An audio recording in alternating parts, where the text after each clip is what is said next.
தேசிய கட்சியான பகுஜன் சமாஜின் தமிழ்நாடு தலைவர் ஆம்ஸ்ட்ராங்கின் படுகொலை கடந்த கால கிரைம் ஃபைல்கள் பலவற்றை ரீஓபன் செய்ய வைத்திருக்கிறது. ஆம்ஸ்ட்ராங் படுகொலையில் நாட்டு வெடிகுண்டு சப்ளை செய்த குற்றத்திற்காக முன்னாள் அதிமுக நிர்வாகியும் வழக்கறிஞருமான மலர்கொடி கைது செய்யப்பட்டது அவரது பேக்ரவுண்ட் பற்றிய தீவிர அலசலுக்கு வழிவகுத்தது.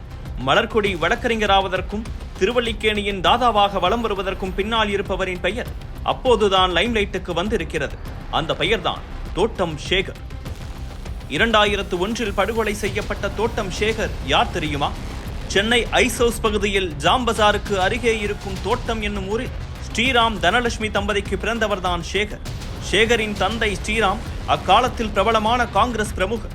ஸ்ரீராம் மரணத்திற்கு பிறகு அவருக்கு ட்ரிப்ளிகேன் பகுதியில் சிலை வைக்கப்பட்டிருப்பதாகவும் வருடந்தோறும் அவரது நினைவு நாளை அப்பகுதி மக்கள் மரியாதையுடன் அனுசரிப்பதாகவும் சொல்லப்படுகிறது. இப்படி சேகரின் தந்தை ஸ்ரீராம் தீவிர காங்கிரஸ் ஆதரவாளர் எனினும் சேகரின் வாழ்க்கை வேறு திசையிலேயே பயணித்தது. கல்வியை முறையாக தொடராத சேகர் ஐசோஸ் பகுதியில் பிரபல கானா பாடகராக வலம் வர ஆரம்பித்த சமயம் அது. அக்காலத்தில்தான் சேகருக்கு முனியம்மாள் என்பவருடன் காதலும் மலர்ந்தது. சேகர் முனியம்மாள் காதலுக்கு சேகரின் வீட்டில் எதிர்ப்பு கிளம்ப மாலையும் கழுத்துமாக தனது சித்தப்பாவின் வீட்டில் அடைக்கலமானார் சேகர். மனைவி, குழந்தைகள், கானா மேடைகள் என அமைதியாக சென்று கொண்டிருந்த சேகருக்கு மீண்டும் மாலா என்னும் பெண்ணுடன் காதல் மலர அவரையும் இரண்டாவதாக மணமுடித்தார் சேகர். தொடர்ந்து மலர்கொடி என்பவரையும் காதலித்து மணமுடித்தார் அவர். இதற்கு பின்தான் சேகரின் வாழ்க்கை பல திருப்பு முனைகளை காண தொடங்கியது. சேகருக்கு மூர்த்தி, கங்கா, தங்கராஜ் என்று 3 மச்சான்கள் இருப்பதாக கூறப்படுகிறது. இம்மூவருக்கும் சீட்டாடும் பழக்கமும் இருந்திருக்கிறது. அம்மன் கோயில் நிகழ்ச்சிகள், சாவு வீடு என கானா பாடி திருந்தவரை சீட்டாடும் இடங்களுக்கு அழைத்து சென்றுள்ளனர் 3 மச்சான்களும். ஒரு கட்டத்தில் பெட்கட்டி சீட்டாடுவது சேகருக்கு விருப்பமான பொழுதுபோக்காக மாறியிருக்கிறது. சேகர் கை வைத்தாலே வெற்றி என்னும் அளவுக்கு சீட்டுக்கட்டில் லக்கி சாமாக இருந்திருக்கிறார் சேகர். இதனால் காசை பறிகொடுத்து வந்த பட்டாபி குழுவுக்கு சேகர் மீது பொறாமை இருந்து வந்ததாக கூறப்படுகிறது. இந்த நிலையில்தான் ஒரு நாள் சீட்டு விளையாட்டின் போது சேகரின் மச்சான் மூர்த்திக்கும் பட்டாபிக்கும் இடையே ஏற்பட்ட வாய் தகராறு முற்ற பட்டாபியை வெட்டி சாய்த்திருக்கிறார் மூர்த்தி. ஆனால் குடும்ப சூழல் காரணமாக கைதுக்கு பயந்த மூர்த்தி தனக்கு பதிலாக சேகரை போலீசில் சரணடையும்படியாக கெஞ்சியிருப்பதாக கூறப்படுகிறது.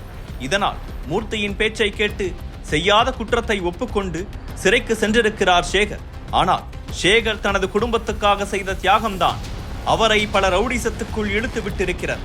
கொலை செய்யப்பட்ட பட்டாபியின் ஆதரவாளர்கள் சிறையிலிருந்து வெளியே வந்த சேகரை கொலை செய்ய சரியான சந்தர்ப்பத்தை எதிர்பார்த்து காத்திருந்ததாய் சொல்லப்படுகிறது.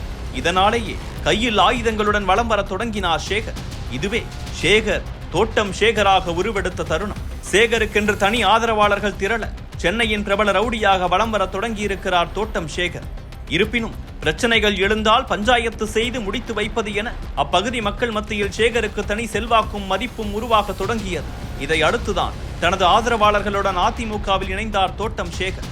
தனக்கு பின்னால் ஆயிரக்கணக்கான ஆதரவாளர்கள் இருக்கிறார்கள் என கட்சிக்குள் காண்பித்து வந்தவர் ஜெயலலிதாவின் நெருங்கிய வட்டத்திலும் வலம் வர தொடங்கியிருக்கிறார். பின்னர் அதிமுக மேடைகளில் கானா பாடல்கள் வாயிலாக கொள்கைகளை கொண்டு சேர்ப்பது என அரசியலில் தனது அத்தியாயத்தை ஆரம்பித்திருக்கிறார் தோட்டம் சேகர்.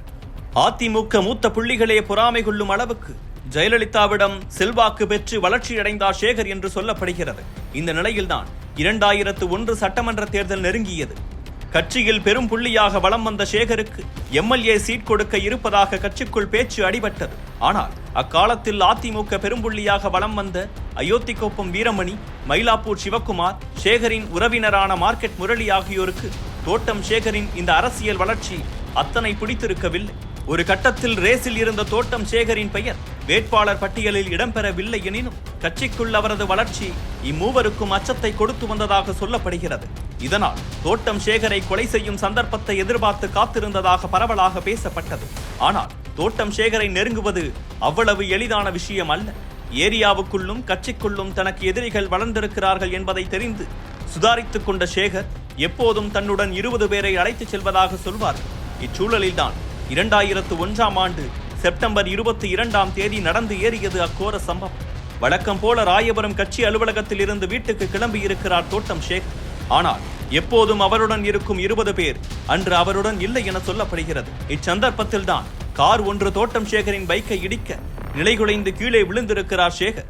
சுதாரித்துக் கொள்வதற்குள் சுமார் 50 பேர் கொண்ட கும்பல் விரைந்து வந்து தோட்டம் சேகரை சரமாரியாக வெட்டியதாக கூறப்படுகிறது. இரத்த வெள்ளத்தில் விழுந்து கிடந்த தோட்டம் சேகரின் அத்தியாயம் அன்றுடன் முடிவடைந்தது. ஆனால் இக்கொலை பல தாக்கங்களை ஏற்படுத்தியது. தோட்டம் சேகரின் மறைவை அறிந்த ஜெயலலிதா உடனே குற்றவாளிகளை கைது செய்ய உத்தரவிட்டார். வழக்கில் சம்பந்தப்பட்ட சுமார் 10 பேர் கைது செய்யப்பட்ட நிலையில் முக்கிய புள்ளியான அயோத்திக்குப்பம் வீரமணி என்கவுண்டரில் சுட்டுக் கொல்லப்பட்டார். 2001 நிகழ்த்தப்பட்ட தோட்டம் சேகரின் கொலையை சென்னை மறந்து 19 வருடங்கள் ஆன பின்தான் பழிவாங்கும் படலம் ஆரம்பமானது.